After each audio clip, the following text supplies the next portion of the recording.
Veio, meu irmão. Deus tem uma palavra para o seu coração.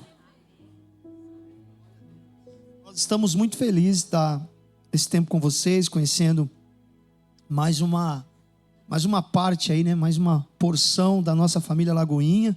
Nós temos rodado aí algumas semanas aqui na América. Nós somos lá de São Paulo, litoral de São Paulo, Baixada Santista. Alguém conhece Santos, cidade de Santos? Tem algum conterrâneo aí, não? Tem um ali, que bênção, glória a Deus. Nós estamos pastoreando a Lagoinha Santos ali durante 6 anos. Sou casado com a pastora Renata, sou pai do Davi, da Elisa e da Helena, a nossa mini Lagoinha. Eu costumo dizer que a nossa igreja nunca está vazia, irmão. A família do pastor está presente, está cheia, né? Glória a Deus. Nós estamos muito felizes mesmo de poder ter esse tempo com vocês, um tempo de mesa com o pastor Lucas, esse abençoado de Deus. E Deus continue derramando essa graça sobre a igreja de vocês aqui em Sarasota, amém, gente?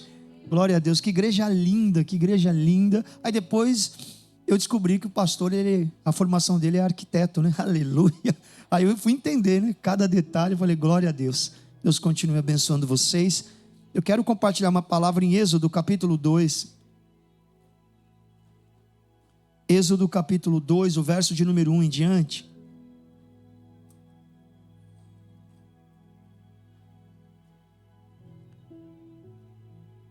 Nós vamos ler o verso de número 1, Êxodo capítulo 2. Quem encontrou na sua Bíblia, diga amém. Quem encontrou só porque está no telão, diga aleluia. Eu sempre faço na minha igreja. Está escrito assim a partir do verso de número 1, um texto muito conhecido, que fala sobre o nascimento de Moisés. Eu quero que você preste atenção. Um homem da tribo de Levi casou-se com uma mulher da mesma tribo. E ela engravidou e deu à luz a um filho. Vendo que era bonito, repita comigo, vendo que era bonito, ela o escondeu por 3 meses. Quando já não podia mais escondê-lo, pegou um cesto feito de junco e o vedou com pinche e betume.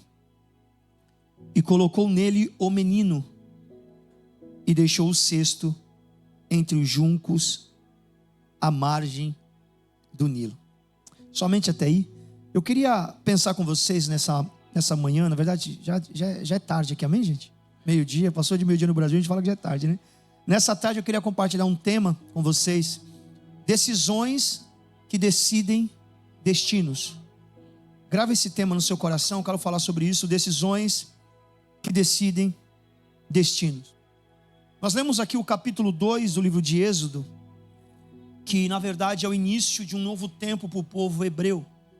É um período que começa uma transição, uma virada de chave, uma mudança de estação para aquela nação. É o pontapé inicial para uma mudança de destino para o povo hebreu. Quando você lê o capítulo 1 de Êxodo, o capítulo 1 fala sobre a opressão no Egito. Mas o capítulo 2 fala sobre o nascimento de Moisés. Eu gosto muito da Bíblia, porque a Bíblia ela tem muito isso. Em um capítulo, você está lendo uma história de um povo, de uma pessoa, de uma nação, de uma família. E aí você vê ali, às vezes, tragédia, dificuldade, provações. E de repente, no próximo capítulo, tudo muda. Não sei se você já percebeu isso, tem muito isso na Bíblia. Você está lendo uma história em um capítulo, de repente, no próximo capítulo, sempre começa assim. Porém, entretanto, mas... E quando a Bíblia começa assim, o próximo capítulo é porque já vai ter virada, amém? E o capítulo 2 vai começar assim. Vai começar com um nascimento. Então o capítulo 1 fala de opressão e o capítulo 2 fala de esperança. E eu sinto no meu espírito em dizer algo para vocês aqui. Que essa tarde é a tarde onde Deus está virando uma página na nossa vida. Deus está virando uma folha da nossa história, amém, gente? Talvez você chegou aqui em um tempo de opressão, dificuldade, mas eu quero declarar sobre a sua vida que o capítulo 1 já está ficando para trás. Está chegando um tempo de Moisés nascer. Está chegando um tempo de resposta de Deus, um tempo de nascimento, de esperança. Aleluia. Quem pode dizer amém por isso? É muito interessante isso, porque no capítulo 1, o foco é José. está finalizando a história de José no capítulo 1 e José morre no capítulo 1. Mas no capítulo 2, Moisés nasce. José representa sonho. Moisés representa esperança. José representa sonhos que se concretizaram, que morreram. Acabou, já foi vivido. Mas Moisés simboliza novos sonhos, novos projetos, novas realizações. Então, capítulo 1, nós vamos ouvir falar de José morrendo, fala dos ossos de José. Acabou José. Mas no capítulo 2, está nascendo algo novo. O irmão que estava aqui, o pastor que estava em missão louvor, não sei se vocês pegaram, houve um momento que o Espírito Santo usou ele para declarar essa palavra sobre a nossa vida, que Deus já estava fazendo algo novo. Então, irmão, essa palavra mexe muito comigo, porque enquanto José aponta para o passado, Moisés vai apontar para o futuro. O capítulo 1 vai mostrar a nação chorando porque José morre, mas no capítulo de número 2 vai mostrar uma família se alegrando porque Moisés nasce. José morre no capítulo 1, o povo chora, mas quando Moisés nasce no capítulo 2, uma família começa a se alegrar. E a partir disso começa um novo tempo, a partir do nascimento de Moisés. Mas esse destino vai ser mudado, a nação de Israel vai ser liberta do cativeiro egípcio. Eles vão sair do Egito, porque algumas decisões foram tomadas no capítulo 2. E é sobre isso que eu quero falar. Eu não quero trazer luz a Moisés, mas eu quero falar sobre a mãe e o pai de Moisés, que tomaram algumas decisões. E essas decisões mudaram o destino de uma nação inteira. Eu sei que quando a gente fala sobre a saída do Egito, os nossos olhos sempre ficam em Moisés. E não tem por que não ficar. Um homem que falava com Deus face a face, um dos maiores profetas do Antigo Testamento. Um homem que tipificava e tipifica na Bíblia o Cristo que viria. É maravilhoso. Mas Moisés só nasce porque a sua mãe e seu pai tomaram algumas decisões. Por isso que o tema dessa mensagem é decisões que decidem destino. E qual é a primeira decisão que eles vão tomar? É a decisão de fortalecer a unidade em tempos de crise. Diga assim: todas as vezes que eu tomo a decisão de fortalecer a unidade em tempos de crise, Moisés nasce. O verso 1 do capítulo 2 diz assim: um homem da tribo de Levi casou-se com uma mulher da mesma tribo. O que eles fizeram? Casaram, diga, casaram. Quando a gente escuta essa palavra casar aqui hoje dentro do nosso contexto, na América, é lindo, né, gente? Você já pensa em um casamento com aquele glamour, a noiva entrando com vestido de noivo maravilhoso, os padrinhos, eu não sei se aqui na América é a mesma cultura do Brasil, mas no Brasil é assim, né? E casamento de igreja maravilhoso, só tem crente. Aí os crentes parecem que vão para entregar o jejum no casamento, depois na festa, amém? Aquela coisa gloriosa.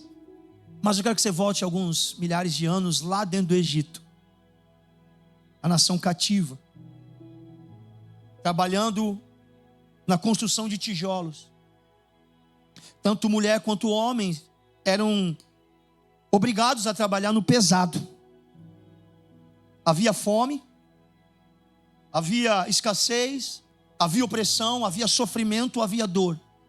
Porque esse novo faraó que assume, a intenção dele é aumentar a carga para ver se o povo diminuía, para ver se a nação parava de crescer. Mas diz a Bíblia que quanto mais ele aumentava as cargas, mais o povo crescia, mais a nação se desenvolvia.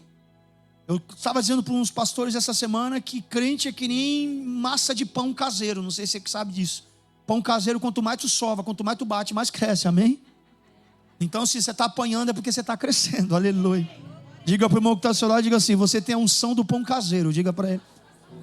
Quanto mais tu toma porrada, mais tu cresce. Agora olha para mim, irmão. Escravidão, escassez, dificuldade, sem perspectiva de futuro. Diz a Bíblia que um homem da tribo de Levi, junto com uma mulher da tribo de Levi, dentro desse contexto, eles tomam uma decisão que ninguém queria tomar na época. E qual é a decisão? Vamos nos casar?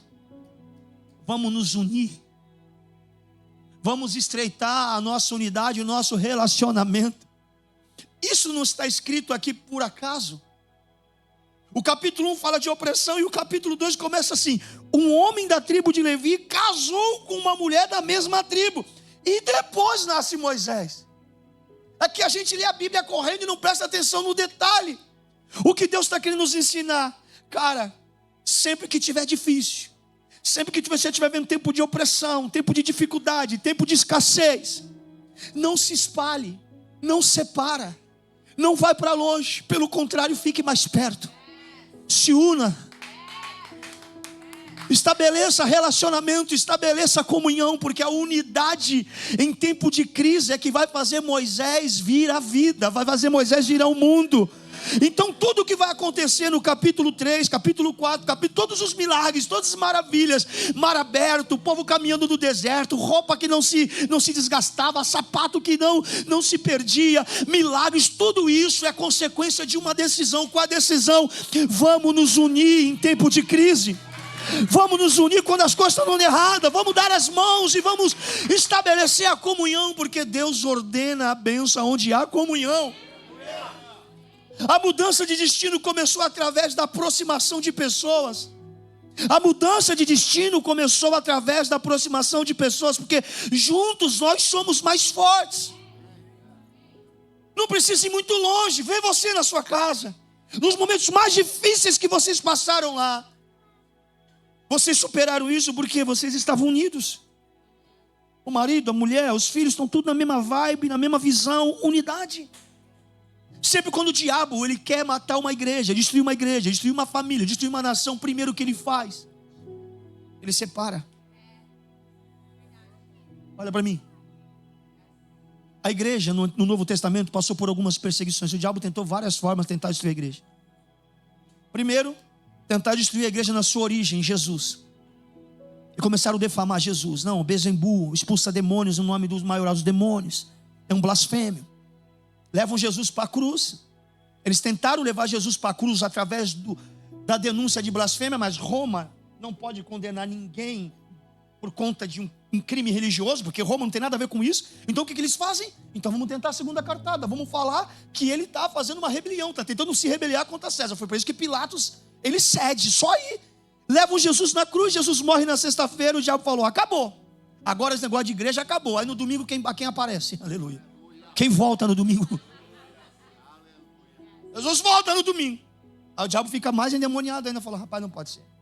Jesus vem, o Espírito de Deus é derramado sobre a igreja. Jesus sobe aos céus, o Espírito é derramado em Atos 2. Agora vai chegar a segunda fase da igreja, a igreja de Atos. A igreja começa a pregar. O diabo vai se levantar, precisamos agora matar a igreja, destruir a igreja na sua missão. Não conseguimos na sua origem, vamos tentar na sua missão. E a Bíblia diz que veio perseguição, diga perseguição. Se você ler os primeiros capítulos de Atos, ali começa a perseguição. Eles são proibidos de ir para o templo, eles começam a ficar de casa em casa, e o evangelho ia crescendo. Primeira pregação 3.000, segunda pregação 5.000, depois não dava mais para contar, era uma multidão de casa em casa. Aí o diabo viu que não dava, quanto mais perseguia, mais a igreja se espalhava. Quanto mais se espalhava, mais a igreja crescia. Aí o diabo vai para a terceira tentativa. Nós não conseguimos matar a igreja na origem, não conseguimos matar a igreja na missão. Então vamos tentar destruir a igreja na essência. Qual é a essência da igreja? Partir do pão, casa em casa e comunhão. Olha para mim. Aí começa o ataque de dentro para fora. Vai começar a primeira divisão na igreja, vai começar a morte de Ananias e Safiras, vai começar líderes se levantando contra líderes, irmãos não entendendo com os irmãos, a guerra entre crentes gentios e crentes judeus. Lê os capítulos que você vai entender. Aí o diabo entendeu, ele falou, é aqui. Nós não conseguimos destruir de fora para dentro, vamos tentar de dentro para fora. Aí ele começa a trazer facções, começa a colocar grupos dentro da igreja. Veja a carta de Paulo. Paulo está mais preocupado com facções dentro da igreja do que com o diabo lá fora. Porque o diabo entendeu, se a gente conseguir tirar a essência da comunhão da igreja, se a gente conseguir matar a igreja na sua essência, que é o partir do pão, que é de casa em casa, que é a reunião dos santos, que é a comunidade dos irmãos em Cristo, de um corpo e que só tem uma cabeça, aqueles que têm o mesmo coração, a mesma fé e o mesmo batismo. Se a gente começar, aleluia, no meio da igreja, a dividir, então é fácil destruir a igreja. É por isso que a Bíblia fala sobre comunhão, por isso que a Bíblia fala sobre perdão, por isso que a Bíblia fala sobre mesa, por isso que a Bíblia fala sobre viver em família, por isso que a Bíblia fala não deixai-vos de congregar, é por isso que a Bíblia fala amai uns aos outros como Cristo vos amou, porque quanto mais a unidade, mais a resistência diante do ataque. Quanto mais a igreja decide se fortalecer na unidade, mais ela avança. O diabo vai se levantar, mas vai cair todas as vezes quando vê um povo unido, quando vê uma família unida. Eu estou pregando para alguém essa manhã aqui, você está me entendendo nessa manhã aqui? Por isso que nós temos que vigiar o nosso coração, vigiar a nossa mente, aquilo que a gente está falando, porque o diabo quer dividir para poder então nos destruir. A Bíblia diz, um homem da tribo de Levi casou-se com uma mulher da mesma tribo. Deus está dizendo, gente, o que vai vir depois é resultado do que aconteceu antes. Está todo mundo separando no Egito, está todo mundo não querendo assumir compromisso, está todo mundo dizendo os dias são difíceis, eu não quero isso, mas tem um casal que vai se levantar para mudar a história. Sinta a presença de Deus aqui. Quando Deus quer mudar destinos, Ele une pessoas, irmão. Eu vou repetir, quando Deus quer mudar destinos, Ele une pessoas. Deus, Ele não só une pessoas, mas Deus une propósitos. Toda a união de pessoas, aleluia, é um propósito declarado por Deus dos céus e materializado na terra. Você não casou por casar, você não está em uma comunidade de fé por estar, você não está sentado lá desse irmão porque é coisa aleatória do céu. Há um propósito, nós estamos unidos como o corpo de Cristo. Irmão, eu costumo dizer na minha igreja, esse negócio de igreja é loucura se a gente olhar com os olhos humanos, porque Jesus foi o único louco, o único doido que falou assim, cara, eu vou instituir um lugar, uma família que vai ter gente diferente de tudo quanto é lado, vai ter gente que foi criado em culturas diferentes. Na igreja a gente tem pobre, tem rico, tem empresário, a gente tem magro, tem gordo, tem os bombadão, tem os magrinhos, sabe, tem aqueles caras que é mais bravos, que é mais calmo. Jesus colocou todo mundo no mesmo quintal, na mesma família, mas aquilo que nos une é mais forte do que aquilo que nos separa. Só Deus, olha para o irmão que está ao seu lado e diga, só Deus para fazer isso, cara.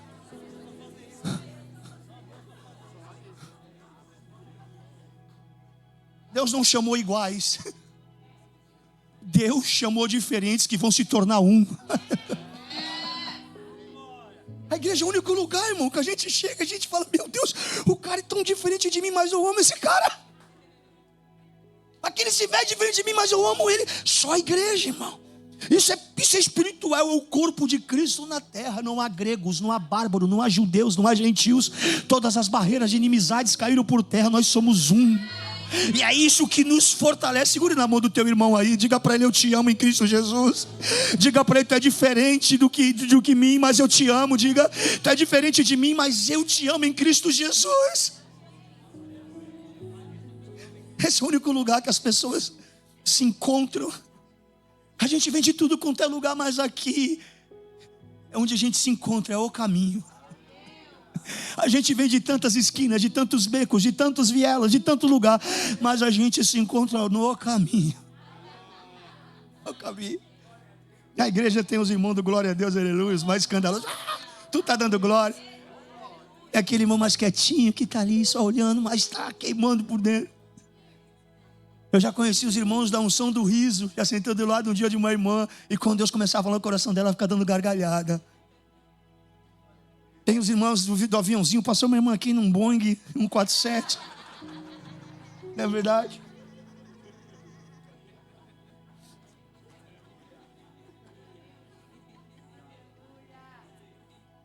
Deus não nos chamou para viver uniformidade. Deus nos chamou para viver unidade. A palavra uniformidade vem da palavra uniforme. Estética. Alegoria. Quando você vai numa empresa, está todo mundo uniformizado, você não sabe quem é quem, você tem que olhar para o crachá. O evangelho não tem nada a ver com uniformidade. O evangelho tem a ver com unidade. Unidade. Unidade de espírito, unidade da fé, unidade do propósito de Deus. Por isso que a Bíblia está dizendo que a decisão de fortalecer a unidade em tempos de crise, aleluia, vai gerar Moisés em tempos de crise. Moisés não é fruto de uma separação, Moisés é fruto de um ajuntamento. Moisés é fruto de uma aproximação. Quanto mais a igreja estiver unida, mais esperança ela vai viver em Cristo Jesus. E eu declaro que todo sentimento, tudo aquilo que às vezes vem atrapalhar o nosso relacionamento como igreja, está caindo por terra agora. E quando Deus quer mudar destino, Ele une pessoas. Como Jesus mudou o mundo? Jesus queria mudar o mundo, irmão. Queria impactar o mundo com a sua palavra, com a sua obra. O que Ele fez? Ele separou? Não. Ele juntou 12 homens. Falou, vem você, vem você, vem você. Diz a Bíblia, olha como foi a chamada dos discípulos. A Bíblia diz que já tinha uma multidão seguindo Jesus, mas Jesus ainda não tinha levantado a sua escola apostólica. Diz a Bíblia que ele passou a noite toda orando, ficou no monte orando, quando amanheceu, e a multidão está esperando lá embaixo. Quando amanheceu, diz o texto, e depois de orar ele desceu e escolheu 12 homens pelo nome, para que esses homens estivessem com ele, e depois os enviou a pregar. Jesus falou, nós vamos mudar o mundo, mas eu vou mudar o mundo a partir da unidade. Vocês vão sentar na mesa comigo, vocês vão comer comigo, vão dormir comigo, vão atravessar a tempestade comigo, vocês vão ver endemoniado comigo, vão ver ressurreição comigo, vocês vão ver coisas que ninguém viu. Então eu vou trazer vocês para perto, para depois enviar vocês para longe. Quando Deus quer mudar destino, Ele une pessoas, Ele traz pessoas para a mesa. Quando Ele quer mudar destino, Ele desce do monte, convida pessoas para a sua casa, dizendo, fica um tempo comigo que a gente vai alvoroçar o mundo. Aleluia. Irmão, Deus, eu quero que você entenda, você não veio aqui só para ganhar dinheiro, você não veio aqui só para viver o sonho da América. Há um propósito, você está aqui na família de Deus. Existe muito mais para você na família de Deus. Deus te trouxe para perto para te enviar para longe. Ele quer mudar destino, Ele quer transformar a vida, Ele quer alcançar não só os imigrantes dessa cidade, mas todos aqueles que Ele colocar no seu caminho. Por isso que Ele está te unindo aqui na Lagoinha. Você não está aqui, irmão, para servir o Deus Mamon. Você está aqui para servir o Deus da família. O Deus, aleluia, que une pessoas com o propósito. Você pode glorificar a Deus por isso?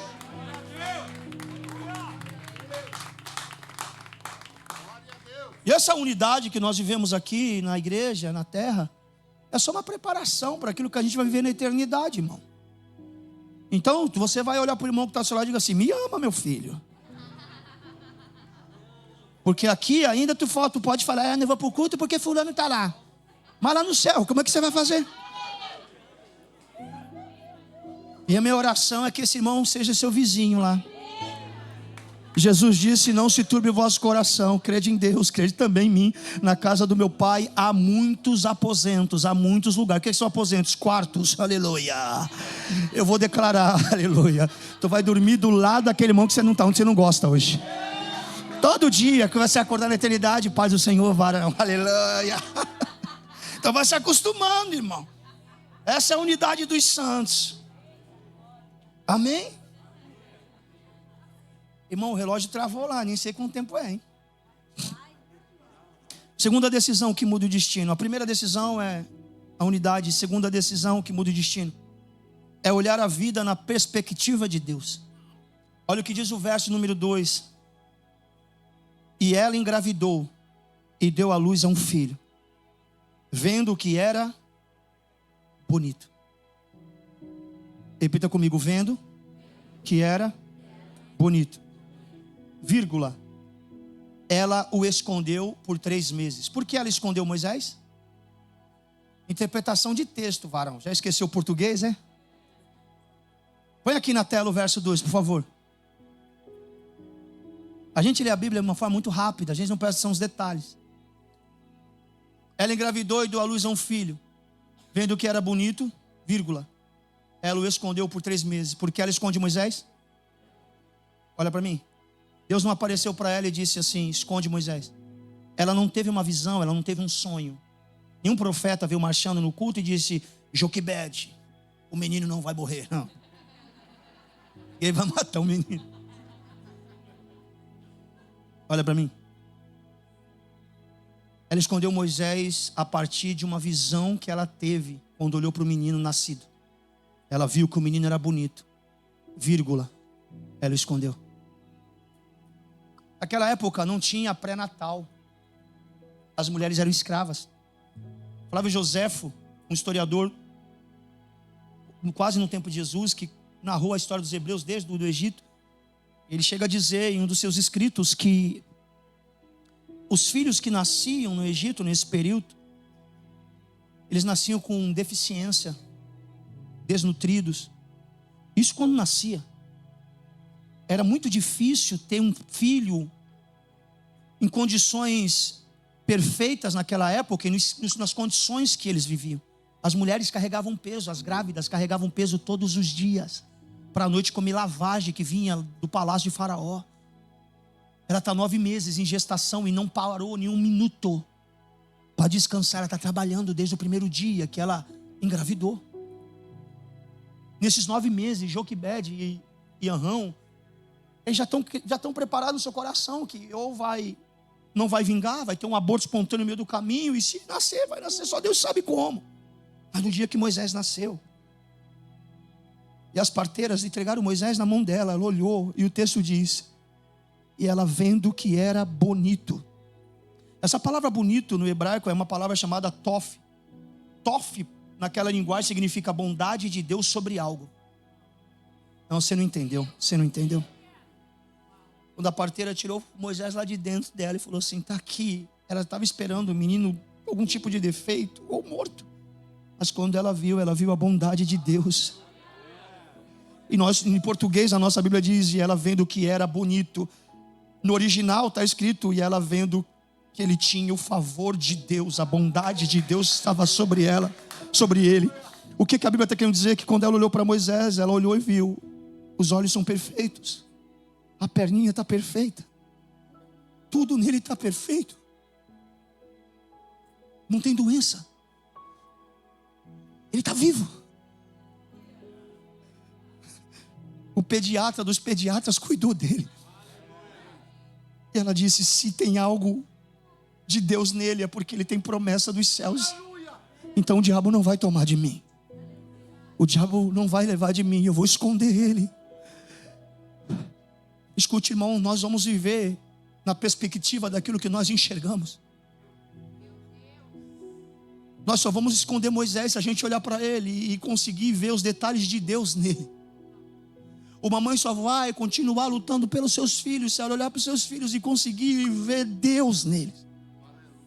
Porque a gente só entrega para Faraó aquilo que os nossos olhos já não estão vislumbrando mais o poder de Deus, a ação de Deus. Faraó só tem acesso àquilo que não chama mais atenção nos nossos olhos. Um anjo não apareceu, o profeta não apareceu, mas ela olhou e falou, tem Deus aqui, aleluia. Tem Deus aqui, tem Deus aqui. E a decisão de olhar a vida na perspectiva de Deus vai fazer com que o destino de uma família, de uma nação inteira vai ser alterada e mudada. Ela percebeu a bondade de Deus em meio a tanta dor. Ela percebeu a bondade de Deus em meio a tanta escassez. E ela disse, esse menino veio ao mundo para ser um profeta, para ser um libertador. Aleluia, se ele não morreu no ventre, se nada aconteceu de lá para cá, é porque Deus tem algo na vida dele, e aquele que começou a boa obra é fiel para terminar. Aprenda a olhar para a vida na perspectiva de Deus.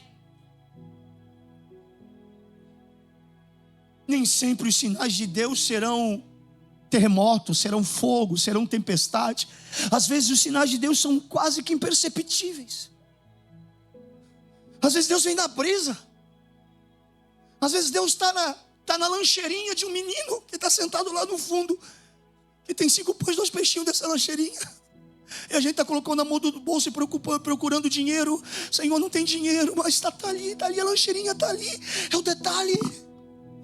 É o detalhe. Às vezes a gente está chegando para Deus, Deus, eu não tenho nada. Aí Deus pergunta, como se não tem nada? Se não tem um pouquinho de azeite lá?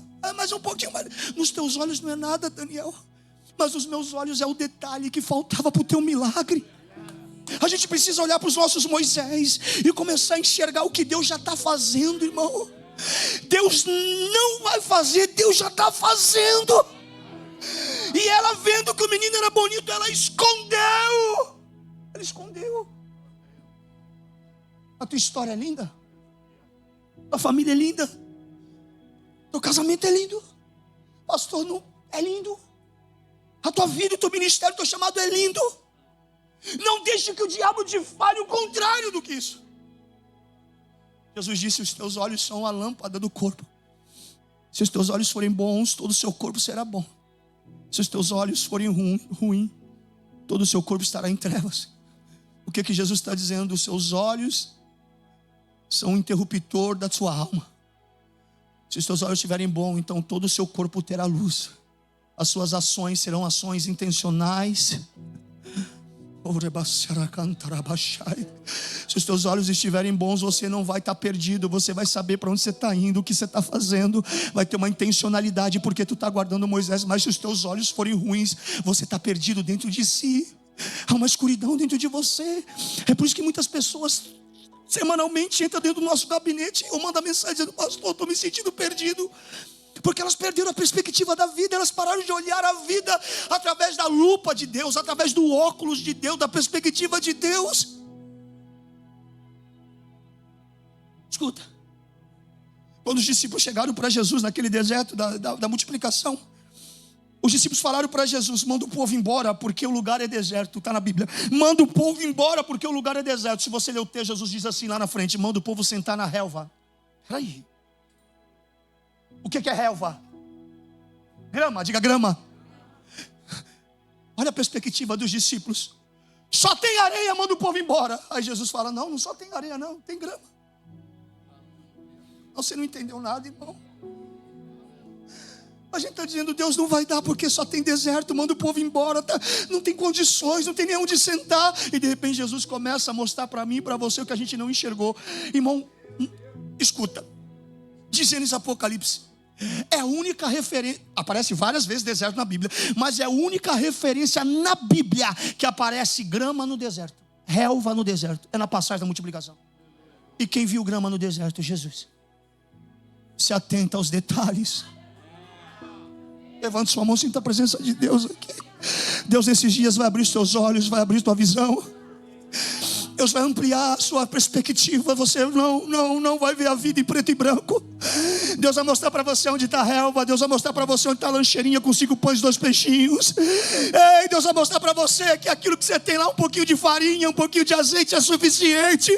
Deus vai abrir os teus olhos e você vai ver que Moisés, se ele nasceu, se está vivo, é porque tem algo poderoso acontecendo.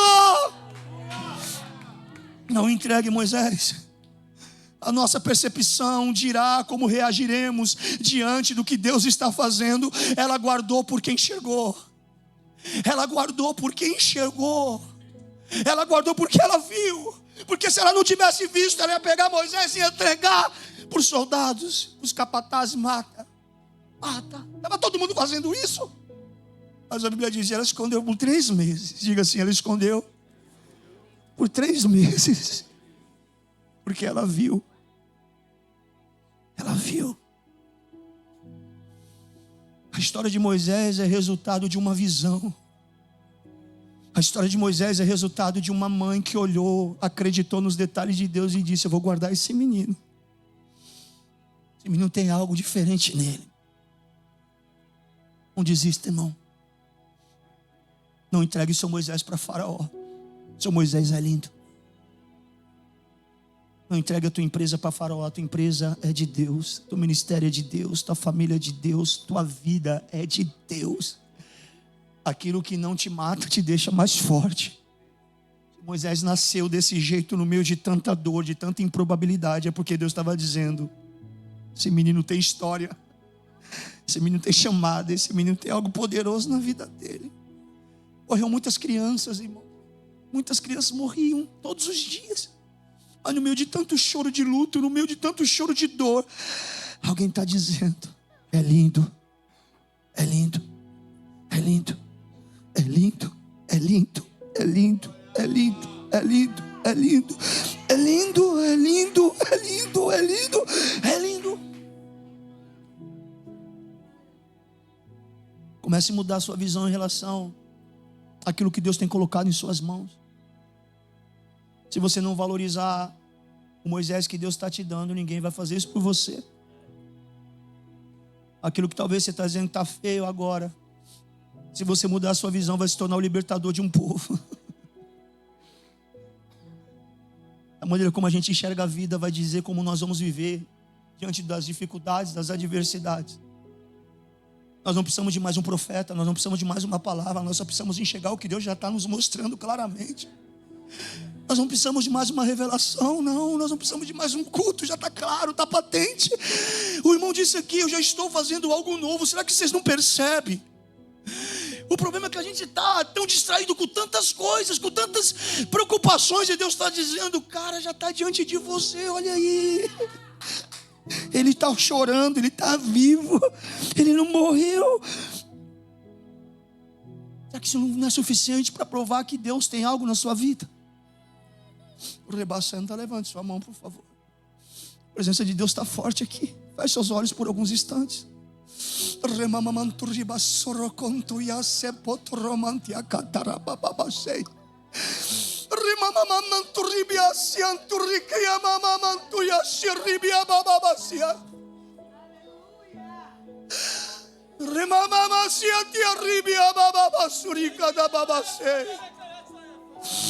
Sim, Jesus, sim, nós estamos entendendo, Senhor.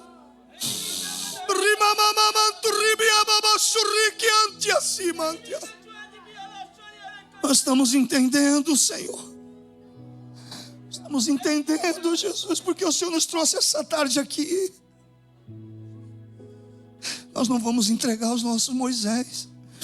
Nós não vamos entregar as nossas famílias. Nós não vamos desistir dos nossos filhos.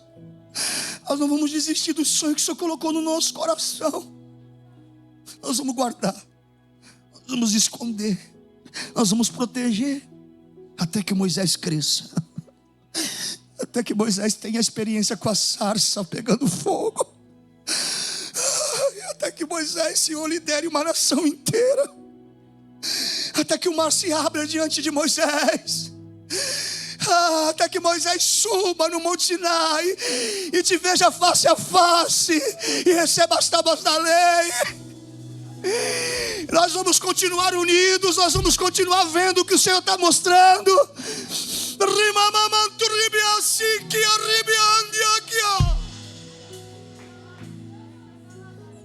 Aplane a nossa visão. Amplia a nossa visão, Espírito Santo de Deus. Amplia a nossa visão, Senhor. Deus, Tu estás aqui, Tu estás aqui, Tu estás aqui. Tu estás aqui, Espírito Santo de Deus. Aleluia. Aleluia. Terceira decisão que muda o destino. A decisão de confiar em Deus quando as coisas saem do nosso controle. Olha para mim. Quando Joquebede viu que a menina era bonita, ela guardou durante 3 meses. Durante 3 meses ela está conseguindo controlar o choro de Moisés. Durante 3 meses ela está no controle. Está conseguindo guardar. Está tudo certo. Mas Moisés cresce. Está pegando o corpo. O menino está desenvolvendo. O choro de Moisés não é mais um choro de um batista. Agora é um choro de pentecostal. Ela olha para o marido e diz assim: não dá mais para controlar isso. Não está mais sob o nosso controle. Fiquei imaginando Anrão chegando para ela perguntando: o que você vai fazer? Eu vou tirar das nossas mãos e vou colocar nas mãos de Deus. Isso é louco demais, cara. Isso é louco demais. Moisés só vai parar no palácio porque alguém está decidido em abrir mão de algo que estava no controle, colocar dentro de um cestinho e falar: Deus, cuida disso. Cuida. A Bíblia diz que ela pegou Moisés, colocou em um cestinho, deixou na margem do Nilo e foi para casa. Ela está decidida em confiar em Deus quando as coisas saem do seu controle. Olha o que a Bíblia vai dizer. Que na mão de Joquebede, Moisés, ele viveu 3 meses. Até aqui. Mas na mão de Deus, Moisés vai viver 120 anos. Você não entendeu, né, irmão? Na mão de Joquebede, Moisés ficou 3 meses. 90 dias. Mas quando ela entregou para Deus, Deus falou, na minha mão. Minha mão. Ele vai durar 120 anos. Moisés sobreviveu porque ela abriu mão de estar no controle. Irmão, quando nós decidimos confiar em Deus, o nosso futuro não depende mais de lugares, o nosso futuro depende do próprio Deus. Sabe onde ela colocou Moisés? Ela não colocou Moisés em um abrigo. Ela não colocou Moisés em uma montanha. Ela colocou Moisés à margem do Nilo. Você conhece a Bíblia? Qual foi o decreto de Faraó? Pega os primogênitos dos hebreus que nasceram e joga onde? Onde? Onde ela coloca Moisés? Ah, se tu não der glória a Deus agora, eu não sei quanto vai dar glória a Deus. Onde ela coloca Moisés? Vai ser forte que eu vou falar aqui, mas eu preciso falar. Olha para o Nilo, tem um monte de corpo de crianças boiando, já em estado de putrefação. Há um clima de morte no Nilo, mas olha na margem, há uma criança chorando, há um grito de vida, há um choro de vida, há um choro de vida, há um choro de vida.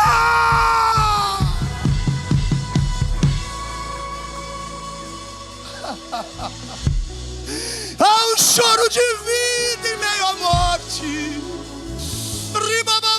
Levante sua mão, levante sua mão. Há um choro de vida em meio à morte.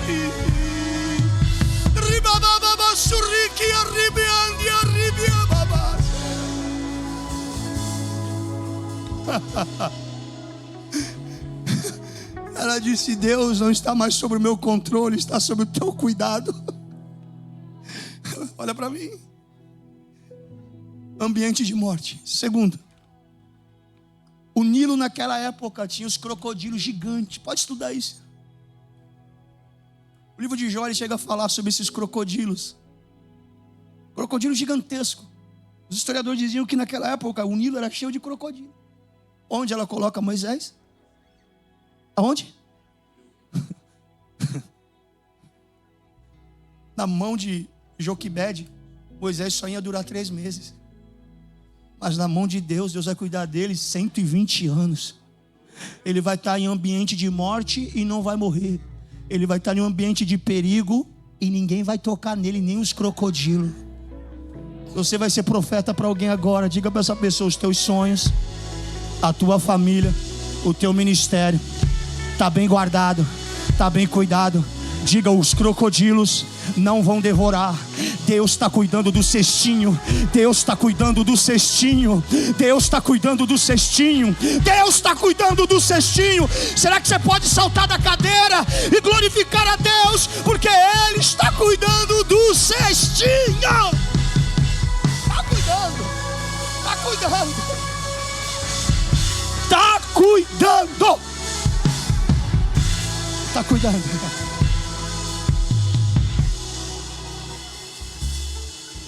Três coisas vão acontecer com Moisés no Nilo. Primeiro, ambiente de morte, ele continua vivo. Segundo, ambiente de perigo, ninguém toca nele. Terceiro, Deus vai alterar a lei da física. Diga, Deus vai alterar a lei da física.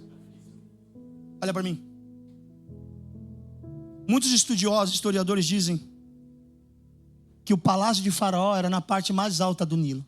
Na parte mais alta. Era aqui em cima que eles se banhavam, porque é a água mais limpa. A parte mais baixa era onde moravam os hebreus, onde eles pegavam barro, onde tinha sujeira. Então a parte mais alta do rio é a parte mais limpa. Então tudo que eles produzem aqui cai aqui. Aqui é a parte mais suja. Quem está morando aqui embaixo? Os hebreus. Quem está morando aqui em cima do rio? Na física, você sabe que está em cima, desce.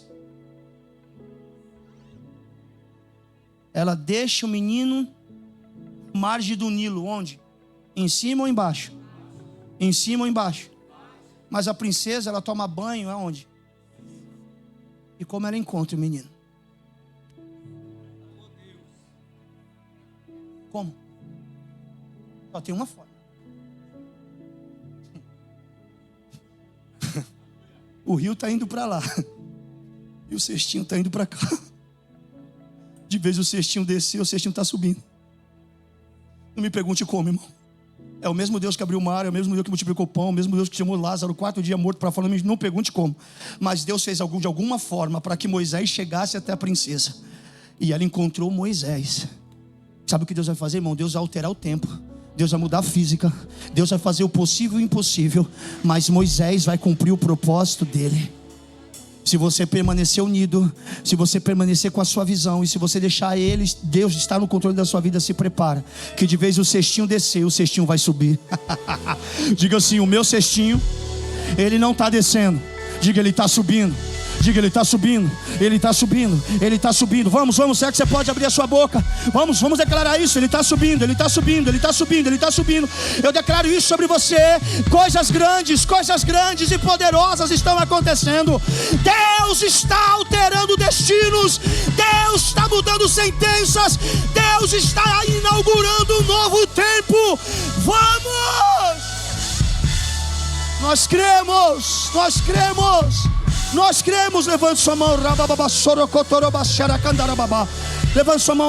Levante sua mão. Feche seus olhos. Sabe que você pode abrir a tua boca e diante dessa palavra comece a glorificar a Deus.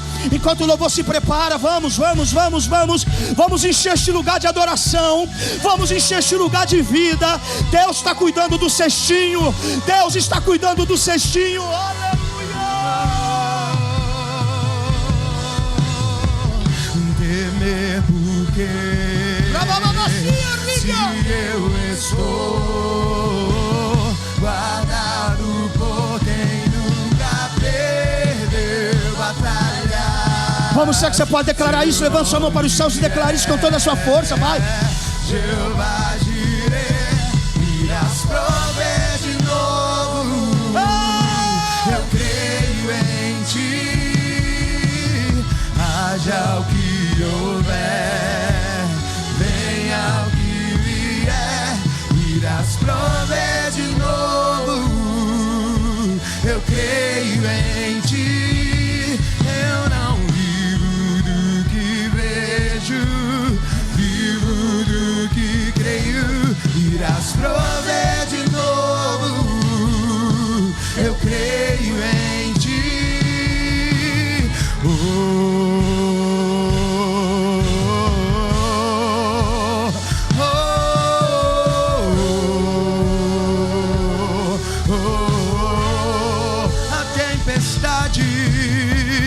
A tempestade e o vento forte não vão roubar a minha fé em ti, meu Deus. A tempestade e o vento forte não vão roubar a minha fé em ti. Pode cantar isso, vamos! A tempestade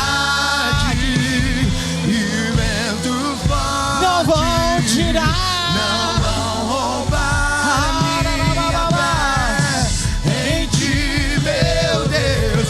A tempestade e o vento forte não vão roubar a minha fé. Coloca a mão no seu coração, feche seus olhos.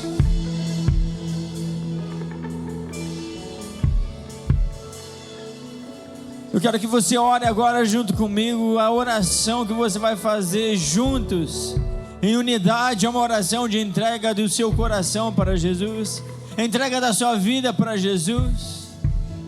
É a oração que você precisa ter coragem para orar, porque a partir desse momento Ele vai tomar toda a sua vida.